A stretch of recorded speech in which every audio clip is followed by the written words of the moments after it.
നിനച്ചില്ല ഈ മാന്യത, നിനച്ചില്ല ഈ ശ്രേഷ്ഠത, നിനച്ചില്ല ഈ മാന്യത, നിനച്ചില്ല ഈ ശ്രേഷ്ഠത.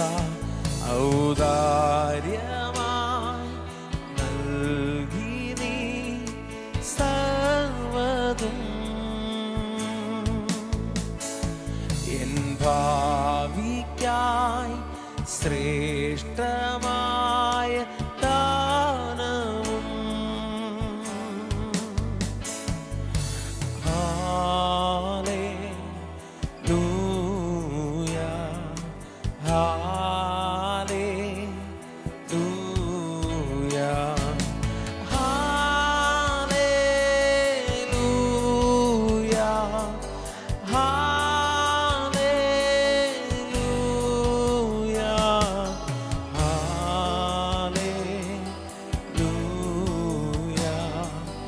ഹല്ലേലൂയ,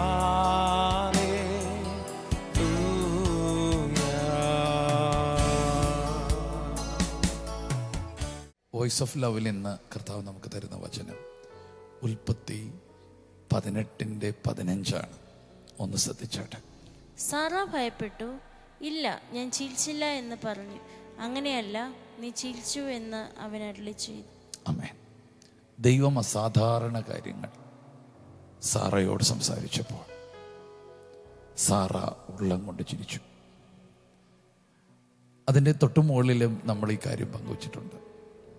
അബ്രഹാം ചിരിച്ചു, സാറ ചിരിച്ചു, വീണ്ടും ചിരിച്ചു. സത്യത്തിൽ ഇസഹാക്ക് എന്ന് പറയുന്ന ആ വ്യക്തിയുടെ പേര് തന്നെ ഒരു ചിരിയെന്ന്. ആമേൻ. വിശ്വസിക്കാൻ കഴിയാത്തത് നിന്റെ ജീവിതത്തിൽ ചെയ്തു തരുന്ന ഒരു ദൈവമുണ്ട്. സാധാരണ കാര്യങ്ങൾ നടക്കുന്നൊക്കെ നമ്മൾ കേട്ടാൽ നമ്മൾ ചിരിക്കത്തില്ലേ? ഓ, എന്നിലോ, ഞാനോ? എൻ്റെ പ്രിയപ്പെട്ടവരെ, സാധാരണ കാര്യങ്ങളൊന്നും പറയാൻ ദൈവം നിന്റെ അടുക്ക് വരത്തില്ല. സാധാരണ ദൂതുകളൊന്നും നിന്നെ അറിയിക്കാൻ ദൈവത്തിന് മെനക്കെട്ട് വരത്തില്ല. നിന്നോടും നിന്റെ കുടുംബത്തോടും ദൈവം പറയുന്നത് അസാധാരണ കാര്യമാണ്. ആര് എന്തു പറഞ്ഞു എന്നുള്ളതിനേക്കാൾ വലുത് ആര് പറഞ്ഞു എന്നുള്ളതാണ് പ്രാധാന്യം. പറഞ്ഞ ആള് ഗൗരവമുള്ള ആളാണെങ്കിൽ പറഞ്ഞത് നടക്കും. നമ്മുടെയൊക്കെ തിരഞ്ഞെടുപ്പുകളിലൊക്കെ വലിയ വാഗ്ദാനങ്ങളൊക്കെ ചിലപ്പോൾ കേൾക്കാറുണ്ട്, ഒന്നും നടക്കാറില്ല. പക്ഷെ ചിലര് പറഞ്ഞാൽ അതുപോലെ നടത്തും. പറഞ്ഞ വ്യക്തികളുടെ ആ അധികാരമാണ് വിഷയം. സാറയോട് പറഞ്ഞ ദൂത് അവൾ വിശ്വസിച്ചില്ല, അവൾ ചിരിച്ചു. പക്ഷെ അവൾ ചിരിച്ചത് എവിടെയാ? ഉള്ളത്തിലാ ചിരിച്ചത്. പുറത്ത് സ്നേഹത്തോടെയും ബഹുമാനത്തോടെയും ഒക്കെ നിൽക്കുന്നൊരു സാറ, പക്ഷെ അകത്ത് അവൾ ചിരിക്കുകയാണ്.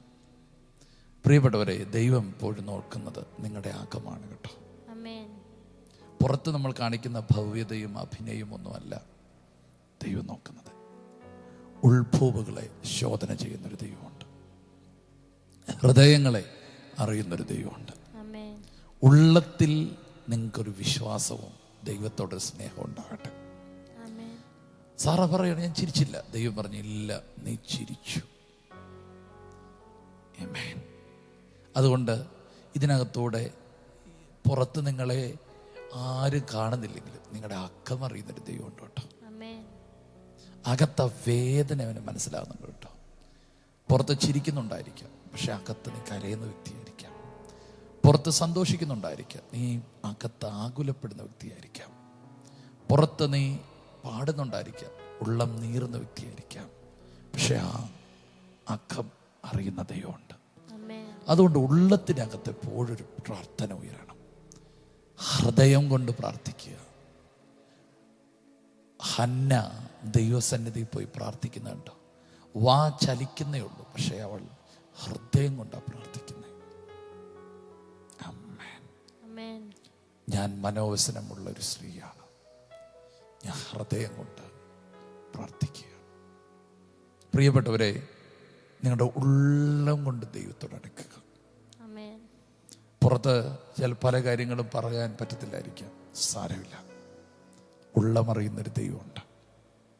നിന്റെ വേദന കാണുന്നൊരു ദൈവമുണ്ട്. ഇന്ന് ഈ വചനം കേൾക്കുമ്പോൾ പുറത്ത് ചിരിച്ചും സന്തോഷിക്കുകയൊക്കെയാണ് നീ ചെയ്യുന്നത്. പക്ഷെ നിന്റെ അകം വേദനിച്ചിരിക്കുകയാണ്. കുടുംബത്തെ ഓർത്ത്, തലമുറയോർത്ത്, ഭാവിയോർത്ത്, ജീവിതത്തിൽ വരുന്ന ചില പ്രതിസന്ധി ഓർത്ത് നീ പറയുന്നുണ്ട്, ഞാനും കൂടെ കരഞ്ഞാൽ എല്ലാവരും തകർന്നു പോകും, ഞാനൊന്ന് വീക്കായാൽ എല്ലാം തകർന്നു പോകും. പലതും അകത്ത് കടിച്ചമർത്തി ഉള്ളത്തിൽ തളർന്നിരിക്കുന്ന പ്രിയപ്പെട്ടവരെ, കർത്താവ് നിന്റെ ആ പെടയുന്ന മനസ്സും ആ ആകുലപ്പെടുന്നതിൻ്റെ ഹൃദയവും കാണുന്നുണ്ട് കേട്ടോ. കർത്താവ് അത്ഭുതം ചെയ്യും. അകം കാണുന്ന ദൈവം. യെസ്, അതിനകത്തൊരു അത്ഭുതം സംഭവിക്കുന്ന അകത്ത് തന്നെ പ്രാർത്ഥിക്കുക. എൻ്റെ ദൈവം അത്ഭുതം ചെയ്യും. എൻ്റെ ദൈവം എനിക്ക് വേണ്ടി എഴുന്നേൽക്കും.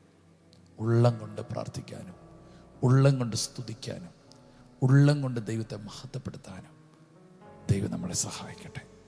നമുക്ക് പ്രാർത്ഥിക്കാം. യേശുവേ, ഇന്ന് രാവിലെ ഞങ്ങൾക്ക് നൽകിയ നല്ല വചനത്തിനായി നന്ദി പറയുന്നു.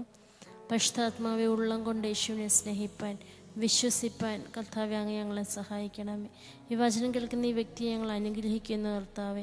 ഇവരുടെ ഉള്ളത്തിൽ കർത്താവെ ഉള്ള ആകുലതകൾ, വേദനകളെല്ലാം അങ്ങ് കാണുന്നതിന് നന്ദി പറയുന്നു കർത്താവെ. അവരോടുള്ള വാഗ്ദത്തത്തിനായി സ്തോത്രം ചെയ്യുന്നു പിതാവെ. കർത്താവെ, അങ്ങ് സർവശക്തനായി നിന്നുകൊണ്ട് അവരുടെ ഹൃദയത്തിലെ ആഗ്രഹങ്ങളെ അങ്ങ് പൂർത്തീകരിക്കാൻ പോകുന്നതിന് നന്ദി പറയുന്നു.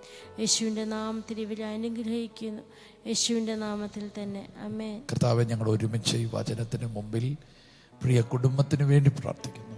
പുറത്ത് ചിരിക്കുന്നുവെങ്കിലും അകത്ത് കരയുന്ന ഈ പ്രിയപ്പെട്ടവരെ, പുറത്ത് സന്തോഷിക്കുന്നെങ്കിലും അകത്ത് വേദനിക്കുന്ന ഈ കുടുംബത്തെ, പുറത്ത് എല്ലാവരുടെ മുമ്പിൽ എല്ലാം ഉള്ളതായിട്ട് അഭിനയിക്കുമ്പോഴും അകത്ത് ശൂന്യതയുടെ വേദനയുടെ നടുവിൽ കടന്നു പോകുന്ന ഈ കുടുംബത്തെ കർത്താവ് കാണുന്നല്ലോ.